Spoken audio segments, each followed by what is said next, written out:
for long-term storage. And we just pull it out once a year. How old do you think it is?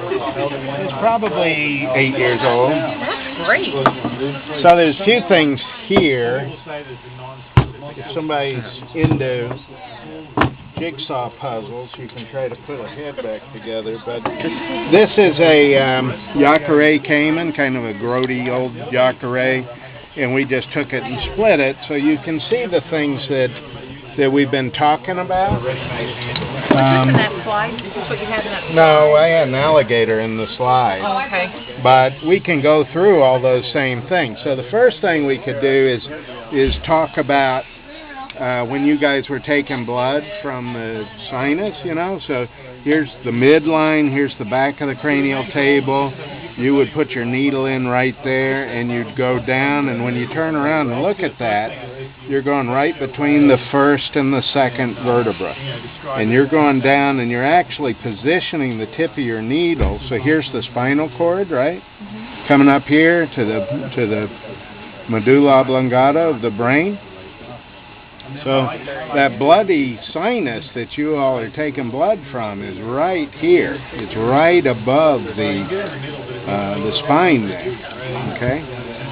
So your needle's coming straight down here, and that's why you have to move so carefully, because if you go a millimeter further, you're right there. Now in life, there's actually a lot of fluid around all this, you know, so there's a little bit of protection, and you know, what happens is that the metal of the needle starts causing the nerves to react, and you'll start feeling some muscular twitching in the eye. If you have your hand up here, that's why I always cover the head when I'm bleeding. I can feel twitching in the eyes, or you can see twitching in the neck muscles, and you know to get your needle out of there before you actually contact the spine. So this is all brain here. We've talked about that before. So this is cerebellum and cerebrum, and then you see these olfactory nerves coming up here, and this is the olfactory bulb. And obviously we have a nostril here, and we talked about all these sinuses running in the head. They may actually be a little better on this side. So you see air comes down here and passes back this way. And if we're talking about breathing, it passes here and it goes back here and it comes out this internal choanine right there. Where did you use to cut that?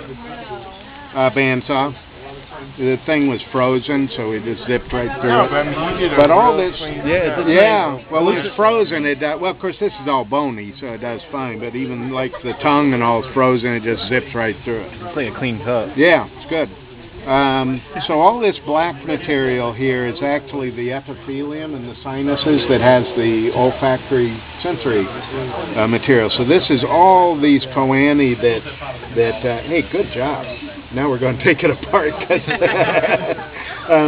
it has all these internal choanine. So if we take this job and turn it around, you can see all of the sinuses here, and you can see all of this convoluted material here that has all that epithelium with the olfactory nerves on it for smell. And so a lot of times when you're watching one of these animals just sitting there, you'll see their nostrils moving, or you'll see the floor of their mouth going like this, and people will say they're breathing, but they're not. When they breathe, their ribs expand and contract. What they're doing is just pumping little bits of air down their nostrils into their sinuses, so they're sniffing constantly, and they're using their gular mechanism to pump that air in and out of their nostrils. So obviously, we got a tongue here, and so food passes down the mouth here, and this is this palatal valve I keep talking about, right? So here's the fleshy part of the valve. Sorry, I should hold it lower. Fleshy part, and then, you know, we talked about the trachea and the larynx.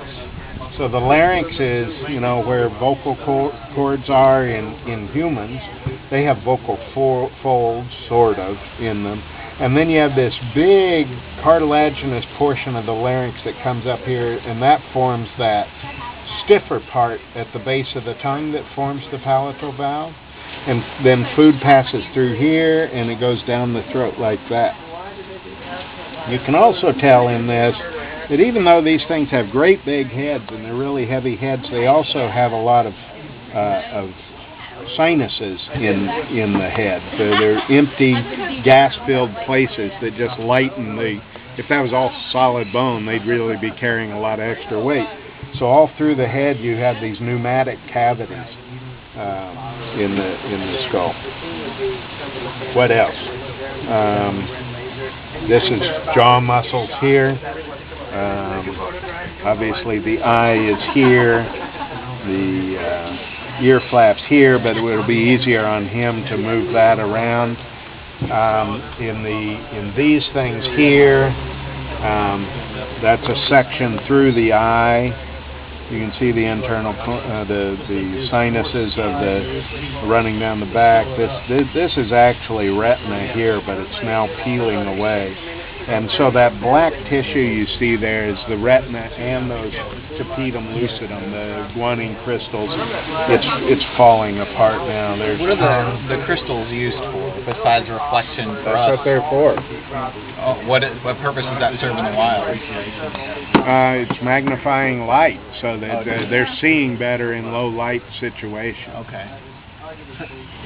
There you can see more pneumasticity in the skull. It's all these amazing numbers of air spaces in the skull. This is all jaw muscles for closing the skull. More eyeballs with a little monkey face.